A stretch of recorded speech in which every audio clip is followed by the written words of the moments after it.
Content creator রাফসান্দা ছোট ভাই হচ্ছে তার ঋণ খেলাপি বাবাকে দামি গাড়ি গিফট করা নিয়ে যে বিতর্ক, এটা নিয়ে তো গতকালকে আমি আমার বিশ্লেষণ আলোচনা তুলে ধরছি।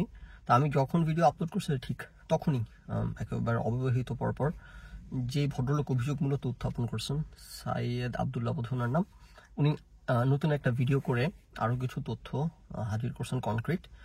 তো সেটার প্রেক্ষিতে আমার আলোচনা কতটুকু আপডেট করা উচিত, কতটুকু বদলানো উচিত এবং কি কি পরিবর্তন আসলো কিনা। তো ফর দ্য মোস্ট পার্ট আসে নাই। সেখানে উনি যা আলোচনা করছেন তার মধ্যে কিছু বিষয়ের সাথে আমি একমত, কিছু বিষয়ের সাথে আমি নট কোয়াইট একমত। একমতের জায়গাগুলো যদি আলোচনা করি শুরুতে, যে উনি কিছু যেমন বললেন যে রাফসান হইতেছে ওর বাবা একজন মিলিটারি সদস্য ছিল, দেশের জন্য এই করছে সেই করছে, এগুলো বলে সিম্প্যাথি নিয়ে আর অথবা একটা করার চেষ্টা করছে, আলাদা একটা ক্লাস তৈরি করার চেষ্টা করছে, সেটার সাথে আমি ওনার কথার সাথে একমত যে হ্যাঁ অবশ্যই এগুলো ফালতু কথাবার্তা আছে। আমি মিলিটারি দেখে আলাদা ট্রিটমেন্ট করতে হবে, আমি ডাক্তার দেখে আলাদা ট্রিটমেন্ট করতে হবে, আমি বিশ্ববিদ্যালয় শিক্ষক দেখে আমাকে আলাদা, এগুলো তো আমার এই চ্যানেলে জীবনভর বলে আসতেছি, রাইট? সো সেটা নতুন কিছু না, ওটার সাথে আমি ওনার সাথে একমত। তারপর উনি বললেন যে যে অলরেডি মামলার রায় হয়ে গেছে ওই দিন যেদিন ভিডিও করছে, তো সেটা আলোচনায় তুলে আনে নাই এবং চেপে গেছে, এবং সেটা একটা রাইট ভ্যালিড জায়গা, এটা একটা প্রশ্নবোধক জায়গা, সেটা একটা ভ্যালিড পয়েন্ট, ওনার সাথে আমি একমত। তারপর আরেকটা তথ্য দিলেন যেটা ডিবেটেবল না, যেটা কনক্রিট ফ্যাক্ট, সেটা হচ্ছে যে রাফসানের মূল আলোচনা একটা বড় জায়গা ছিল যে করোনার কারণে তাদের ব্যবসার সমস্যা তৈরি হয়েছে বিধায় তারা টাইমলি টাকা পয়সা পরিশোধ করতে পারে নাই, তো একটা মানবিক ব্যাপার। কিন্তু উনি জানাইলেন যে এই ঘটনা সব করোনার আগে আগে ঘটছে, এই লোন নেওয়া এবং শোধ করার সময়। সো সেটা যদি সত্য হয়ে থাকে, যেটা ধরে নিচ্ছি আমরা একটা ফ্যাকচুয়াল দাবি, সেটা হইলে তাইলে এখানে মিথ্যা কথা বলছে। সেই কয়েকটা জায়গা একদম ক্লিয়ার কাট কনক্রিট এবং একমত হইতে কোনো সমস্যা নেই। আর দ্বিমতের জায়গা আছে, যেমন একটা কথা বারবার উনি ঘুরে বলতেছিলেন যে ওরা লেভিশ লাইফ লিড করে, তো সেখানে হইতেছে এটা টাকা পে করতেছে না।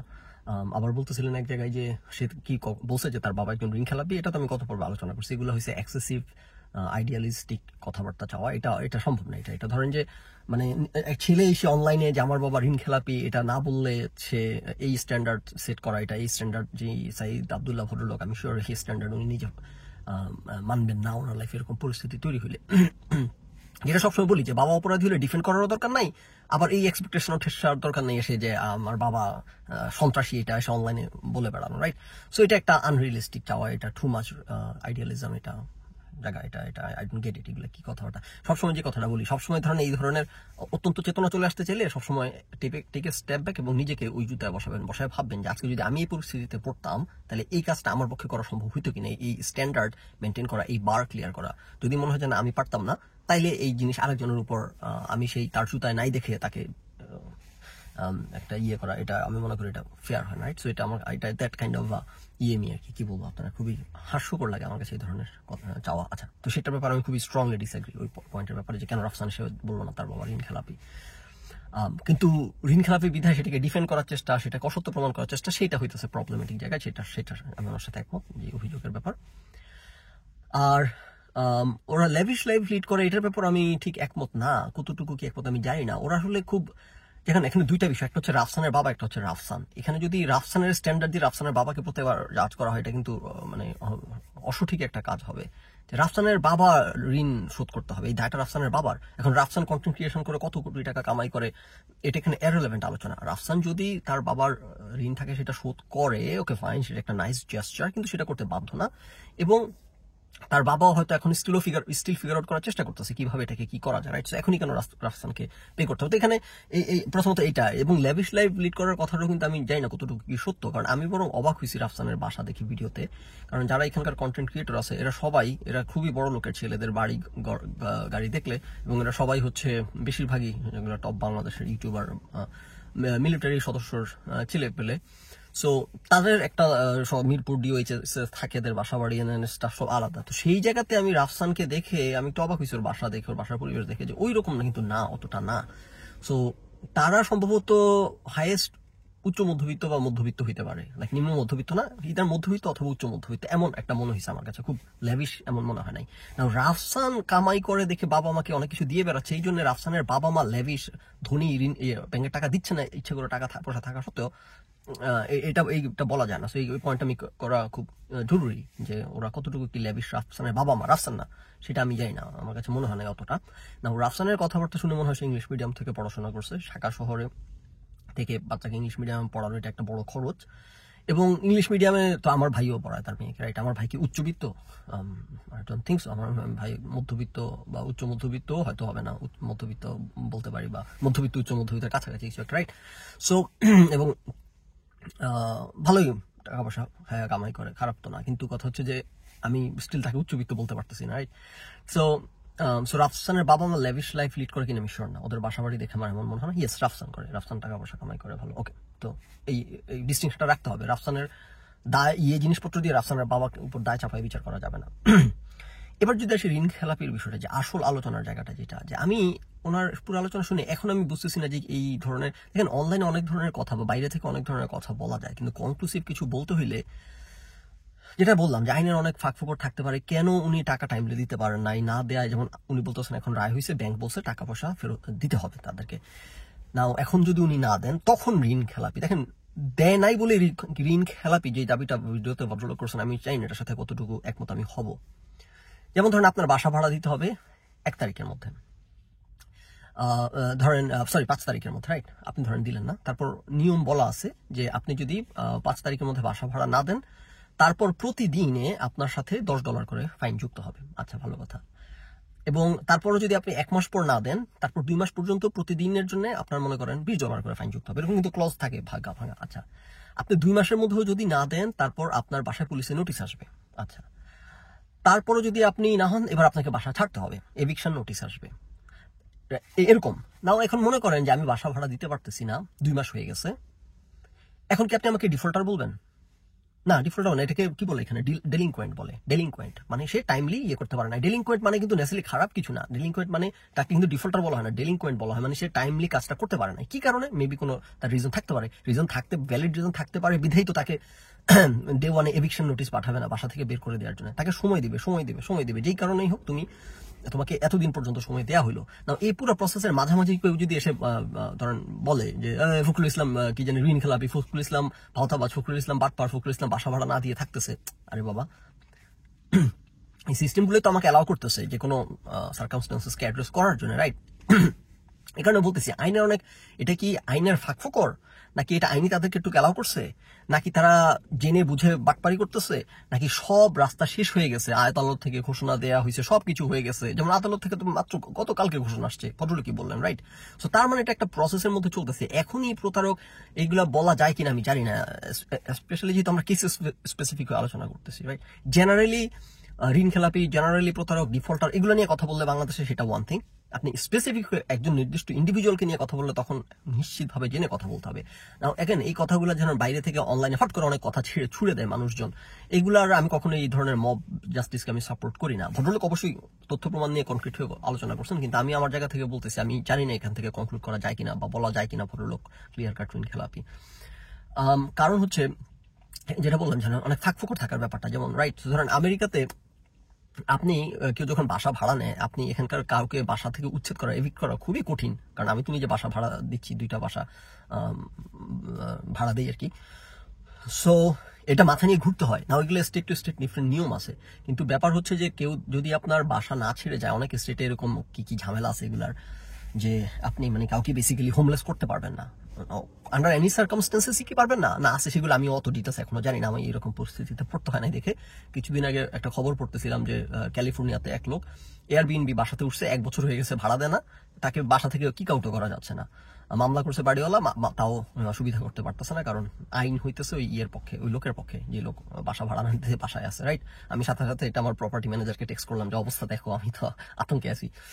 তো এখন দেখেন, তাইলে এটা কি ধরনের ইললজিক্যাল ব্যাপার যে এক লোক ভাড়া না দিয়ে 1 বছর ধরে বাসায় আছে, তারপর বাড়িওয়ালা মামলা করছে, পরে মামলা আইন হইতেছে ওই লোকের পক্ষে স্টিল।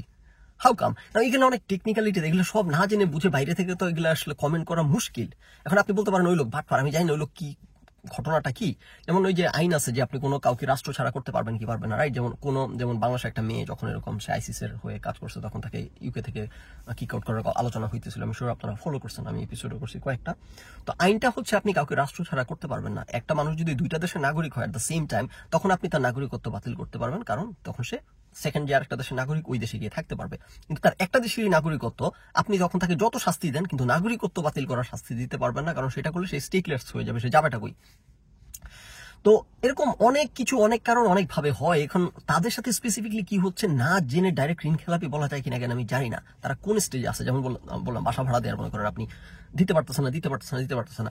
এবং এরকমও আছে, ধরেন যে সব বাড়িতে উদাহরণ দিচ্ছি যেহেতু আমি টুকটাক এগুলো সম্পর্কে জানি বা জানতে হয়। মনে করেন আমি এখন আমার বাসার মর্টগেজ প্রতি মাসে ধরেন $3,000, $2,500, $2,000 হোয়াটএভার। এখন হুট করে ধরো আমার চাকরি চলে গেছে, এখন আমি আর মর্টগেজ পে করতে পারতেছি না। না, যে ব্যাংক, সেই ব্যাংক একটা গ্রেস পিরিয়ড দেয় যে ওকে ফাইন, আগামী 6 মাস পর্যন্ত তুমি কোনো মর্টগেজ পে করবে না, কোনো সমস্যা নাই। 6 মাস পর হইতেছে এর মধ্যে তুমি একটা চাকরি বাকরি নিশ্চয়ই জোগাড় করে ফেলবা। না, ব্যাংক আমাকে ট্রাস্ট করতেছে কেন? তারা আমার রেকর্ড দেখছে, হিস্ট্রি দেখছে, আমি সবসময় পে করে আসছি টাইমলি, আমি একজন ভালো লোক, তারা আমাকে বিশ্বাস করে। আমার আগের রেকর্ড, ক্রেডিট স্কোর, আমার ইনকাম, ফ্লো অফ ইনকাম দেখে, সবকিছু দেখে ওরা কনভিন্স যে এই লোককে ট্রাস্ট করা যায়, সে নিশ্চয়ই একটা বিপদে পড়ছে, তাকে 6 মাস টাইম দিলাম। আবার এরকম আছে যে আপনি মনে করেন 6 মাসও আপনি পারলেন না, তখন ব্যাংক এবার আপনাকে ইন্টারেস্ট দিবে যে এখনো তুমি মর্টগেজ না দিলে সমস্যা নাই, কিন্তু এই যে ইন্টারেস্ট একটা অ্যাড হবে এটার সাথে, এরকম আপনাকে ধরেন 12 মাস সময়। না, এখন আমি বলতেছি, আমি তো জানি এরকম অনেক লস থাকে, রাইট? যেহেতু আমাকে বাড়ি থেকে কিক আউট করে নাই, তার মানে আমি এখনো যত নিয়ম আছে এগুলোর মধ্যে এখনো আসি, এখন আমাকে সুযোগ দেওয়া যায় বিধায় সুযোগ দেওয়া হচ্ছে, আমাকে তো কি করবে না। এখন ব্যাংক যেহেতু রাফসানদেরকে বাড়ি থেকে বের করে দিয়ে সবকিছু নিয়ে নিচ্ছে না, তার মানে তারা এখনো ওই এর মধ্যে আছে। এখন না, আমি জানি, আমি যেহেতু জানি না একটা মানুষকে স্পেসিফিক হয়ে তার বিরুদ্ধে অভিযোগ করার জন্য এটা যায় কিনা, রাইট? জেনারেল হয়ে লোকে ফাইন আলোচনা করতে পারি, কিন্তু স্পেসিফিকলি তাদের ব্যাপারে আমি কি জানি কি বলবো, রাইট?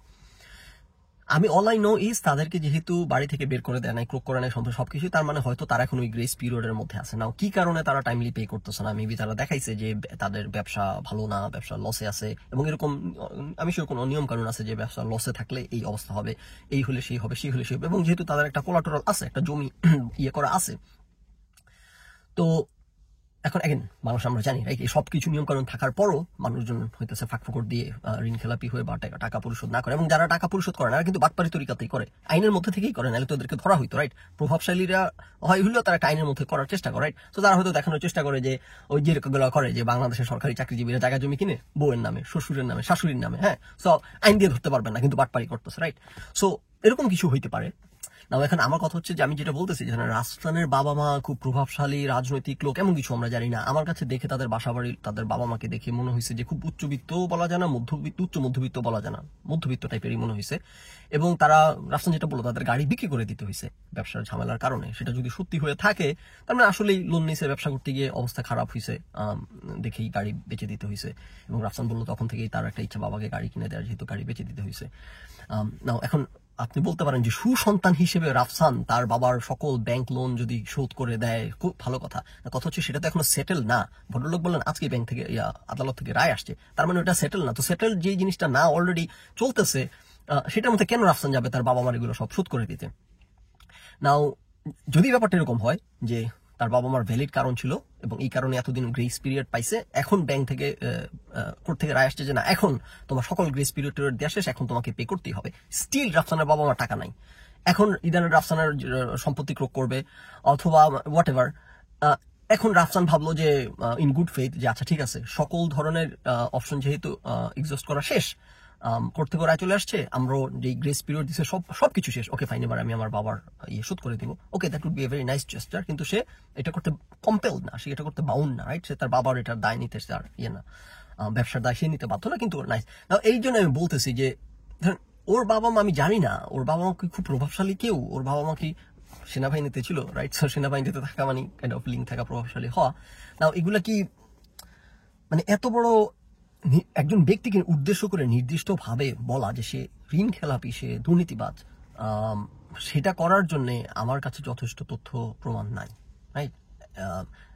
আরেকবার বলি, আদালতের রায়টা মাত্র আজকে আসছে, তার মানে এই পর্যন্ত তাদের গ্রেস পিরিয়ড ছিল এই যে মামলা আদালতে। নাও আরেকবার মানুষজন তো কথাগুলো বোঝেন, এখানে এক কথা 50 বার রিপিট করতে হয়।